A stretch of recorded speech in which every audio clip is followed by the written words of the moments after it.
Welcome to the ASTRALX Deep Dive, Illuminating Your Path.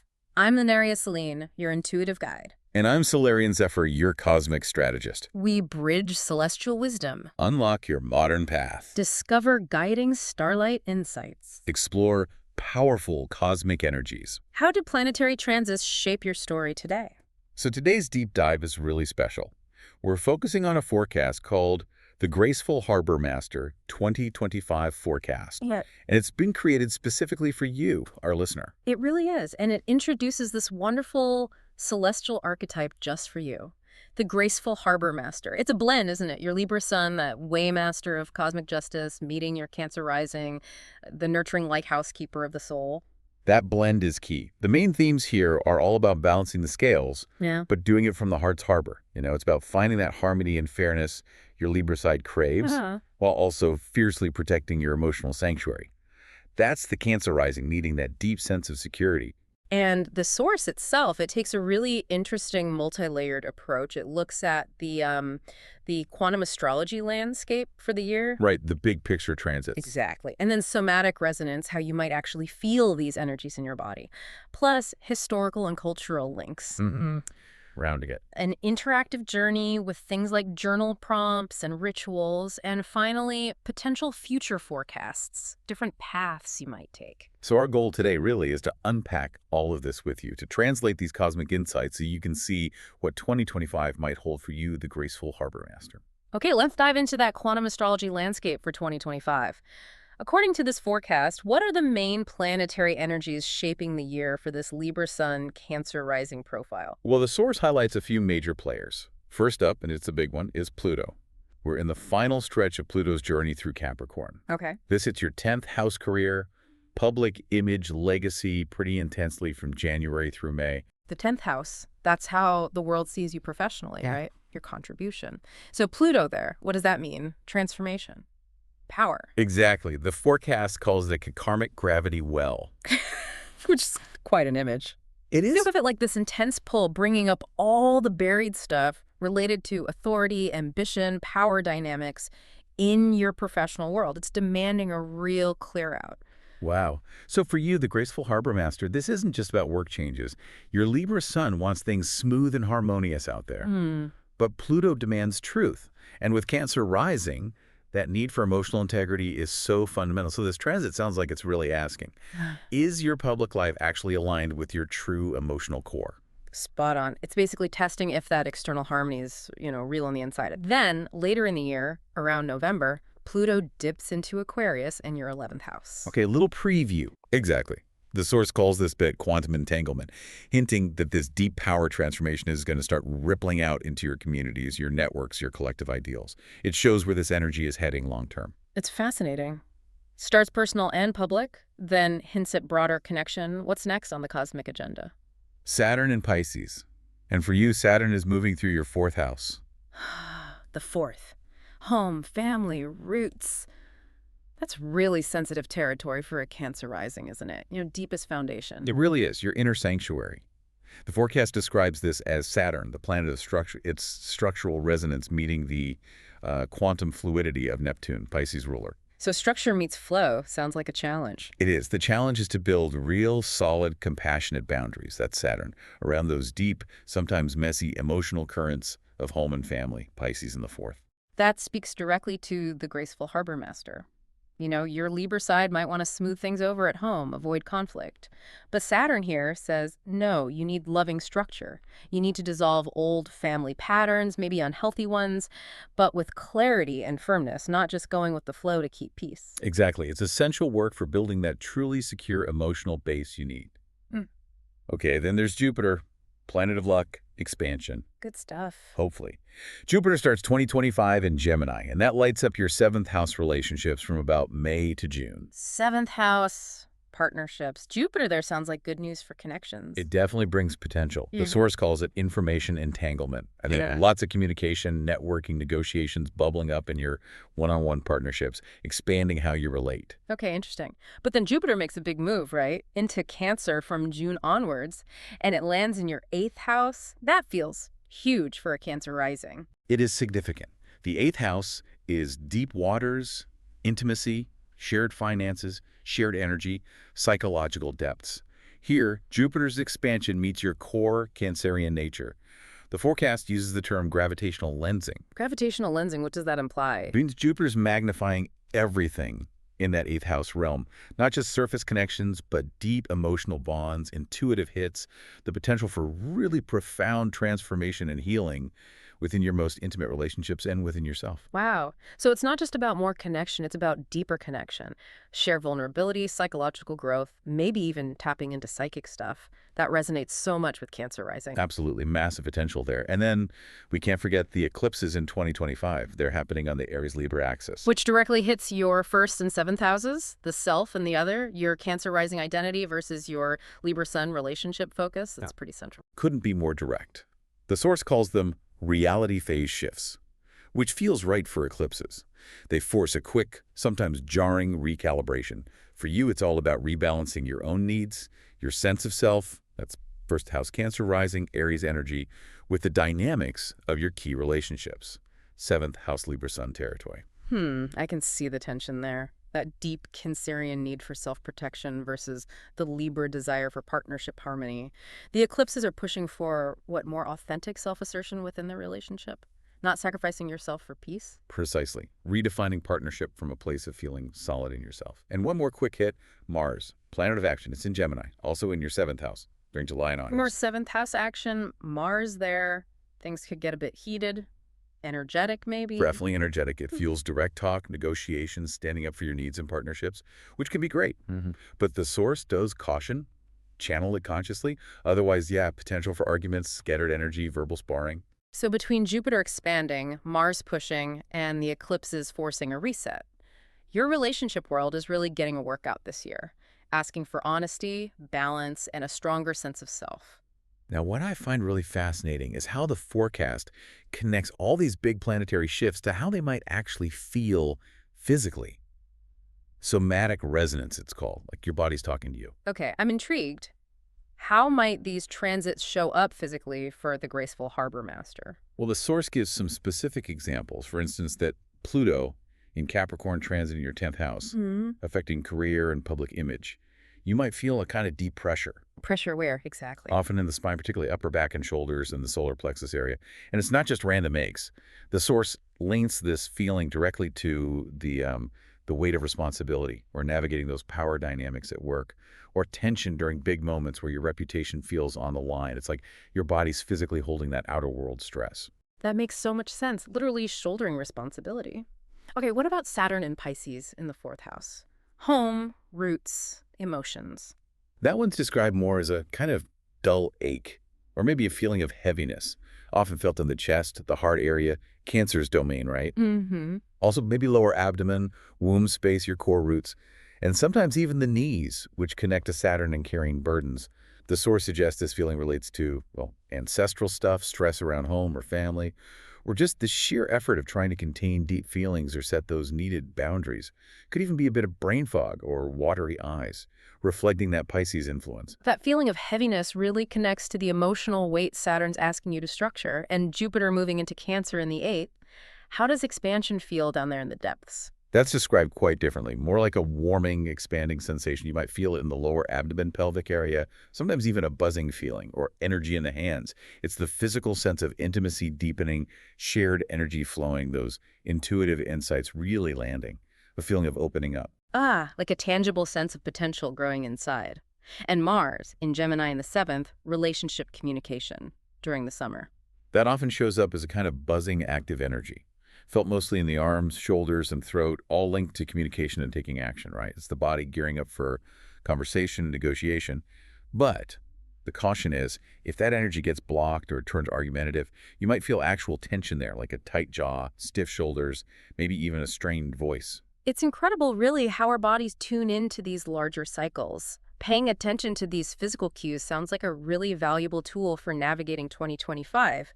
A personal guidance system. Totally. And the source doesn't stop there. It adds another layer by connecting your archetype, the Graceful Harbormaster, to real-world examples, historical and cultural synchronicity. It helps to see you're part of a lineage, you know. Oh, I like that. Who embodies this Libra Sun Cancer Rising energy? Well, historically, the forecast points to Eleanor Roosevelt, definitely a Libra sun. but with such strong Cancerian nurturing energy. She was brilliant at diplomacy that's pure Libra, but also incredibly fierce in advocating for people. That's the Cancer protectiveness. Yes. Her life is such a perfect example of handling major public duties, that 10th house Pluto pressure, while also creating sanctuaries and fighting for the vulnerable, the 4th house Saturn work, balancing grace and heart. Spot on. Another one mentioned is Harriet Beecher Stowe, also a Libra sun, but driven by that deep Cancerian empathy. She used her writing, a Libra way of communicating, fueled by her feeling for suffering, that Cancer depth, to create huge social change with Uncle Tom's Cabin. These examples really show something important for the Graceful Harbormaster, don't they? That your ability to balance things gently, your deep empathy, it's not weak. It's actually a powerful, even revolutionary force. It can change things. Exactly. And culturally, the source uses some great fusion images. Like imagine blending Atticus Finch from To Kill a Mockingbird Okay, Libra Justice, Calm Reason. with Seeley from The Color Purple. Ah, Seeley. Cancerian resilience, deep emotional survival, finding that nurturing strength against all odds. Wow, what a combination. Isn't it? Or think about the sharp, elegant diplomacy you see in shows like The West Wing, meeting the raw, warm, emotional center of Little Women, especially Marmee, who's just pure Cancerian nurturing strength and moral compass. I love that contrast. The sophisticated negotiation skills paired with that deep focus on home, heart, and emotional truth. What about music? Musically, it suggests the smooth, harmonious balance of Norah Jones, that's the Libra grace, layered over the deep, gut-wrenching soulfulness of Etta James, that's the powerful Cancerian emotional current. These comparisons really make the archetype come alive. They show this blend of grace and depth isn't just theoretical. It manifests in really powerful, inspiring ways in the world. And that leads us right into the interactive journey part of the forecast. This isn't just about knowing the energies, it's about actively working with them. It offers practical tools broken down into phases across the year. Okay, practical stuff. How do we start weaving this heart sanctuary in phase 1 from January to May? That's when Pluto is really hitting the 10th house hard. Right, this phase is about facing those truths in your public life. The journal prompt it suggests gets right to it. What buried truth about my public role, career path, or legacy is Pluto's gravity pulling towards me? How does this challenge my Libra need for harmony and my Cancer need for emotional safety? What power dynamic needs rebalancing? It's really asking for radical honesty with yourself about your outer world. That prompt definitely requires some deep digging into uncomfortable areas, aligning with Pluto's energy. Exactly.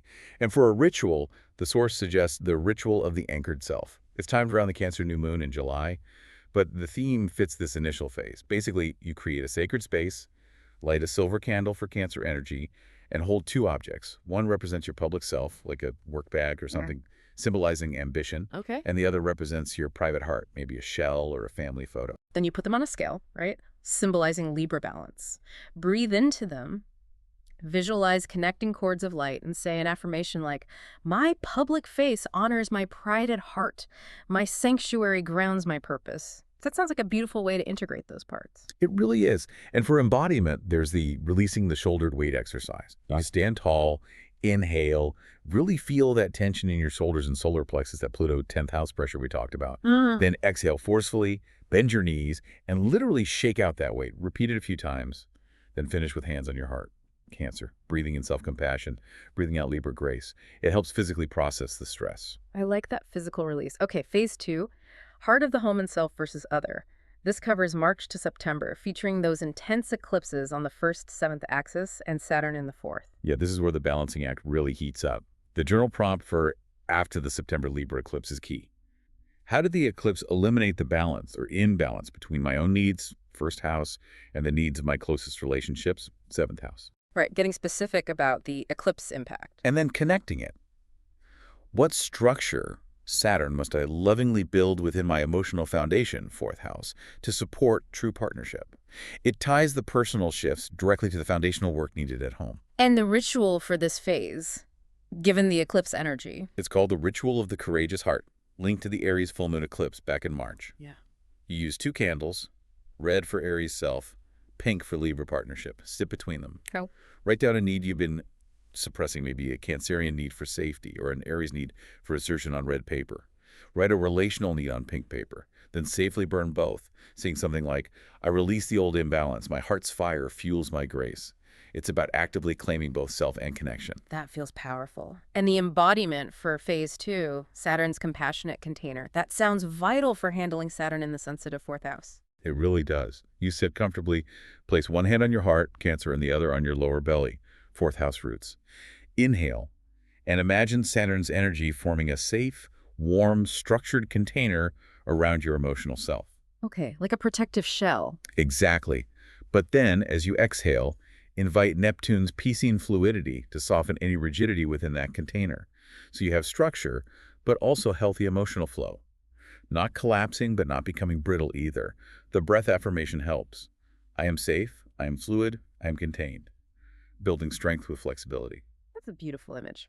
Okay, phase 3, deepening tides and collective currents. This takes us from May to December, bringing in Jupiter in Cancer in the 8th and that Pluto preview in Aquarius 11th. Right, so this phase blends that deep inner work with connecting outwards.